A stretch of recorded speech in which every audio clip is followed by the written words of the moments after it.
Hello to you. Look, it's a Wednesday, so it's a recipe pull. It's actually Tuesday. I'm looking really tired. I've been up to IKEA, kitting my daughter out for university in a couple of weeks. It's all very exciting, and yeah. So I'm recording a video because we've got more shopping trips tomorrow, and I don't want to miss doing this. I like to be consistent with it. So Wednesday. Shall I see what might speak to us from this beautiful little book, Life Simple Recipes? Recipe 3, self-sabotage.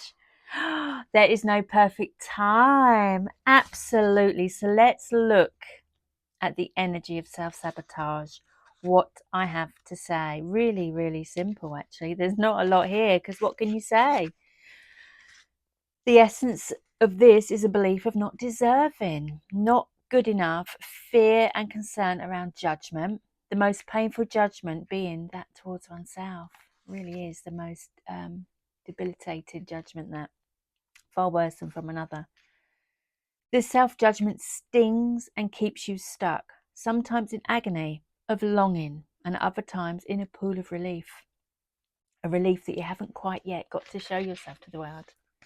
So in this chapter there are 3 recipes, and I pulled recipe 3, which says there is no perfect time. So true.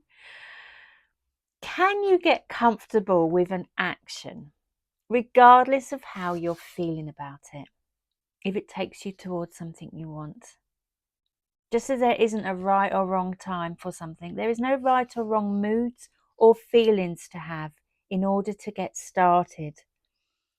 Again, it's an honest, simple yes or no. Do you want it? What you say you want, do you want it? It's a simple yes or no. Recipe 2 really helps you to look at whether you really want it. Find out whether judgment is running the show in either scenario, in a yes or a no. Yeah, beautiful. And for me, I find a lot of self-sabotage is actually overstretching, overreaching.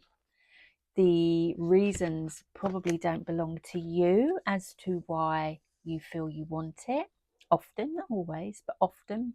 Especially the overstretching, you might see other people with something that you would like, or you have a value on yourself around something, where if we're going to overstretch, it's going to be even harder to get there. You know, it's like, but these tiny, I advocate, it's Life Simple Recipes, all the work I do, tiny little steps, especially if you're tired. We all live really busy lives, really busy lives.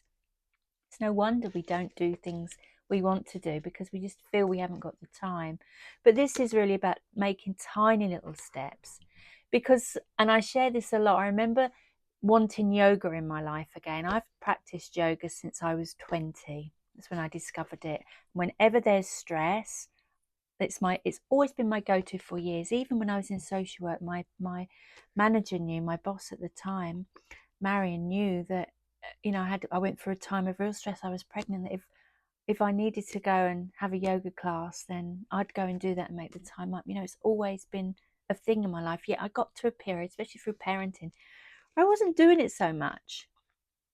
I wasn't, and it was always something I wanted to do. So I was always, yeah, I'm going to get yoga, I'm going to do this, I'm going to do. Until I realised this simple thing, that it wasn't in my life because I wasn't doing it. It really was that simple. It was like, just go to one class. Don't sign up for a year-long whatever. One class, and go whether you want to or not, being comfortable with the action of not wanting to be there. Tiny steps are achievable and they take us great distance. I am all for tiny steps. I'm all for, like, if you have, you want to change your diet or you want to do some more exercise, I always suggest a tiny step in that direction. It might be just drinking 1 glass of water rather than 2 litres, you know, one more.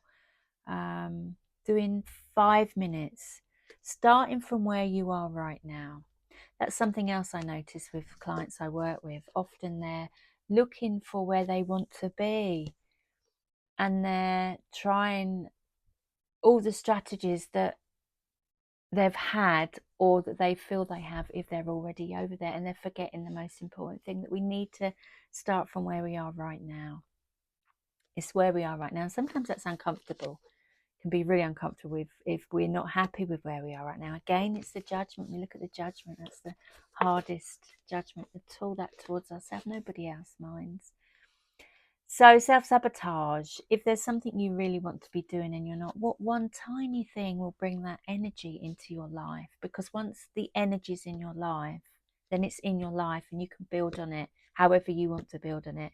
But it starts with a tiny little action, maybe a one class or a one glass of water or a one phone call or not having something once or whatever. And before you know it, something that you have been wanting to have all of, you've got snippets of, and it builds and builds and builds and builds and builds. Yeah, so self-sabotage, Life Simple Recipes. I do actually have a full course on self-sabotage. It's £37. It's amazing. Hours of material, meditations that will take you into every single one of these recipes, and within those recipes there's an audio visualization and journal prompts and everything within that. So if it's something you get stuck with, head over to purepeace.co.uk and you could purchase that there. It's downloadable and you get to keep it. There we are, self-sabotage on Life Simple Recipes. Wednesday's share with lots of love. Take care. Bye.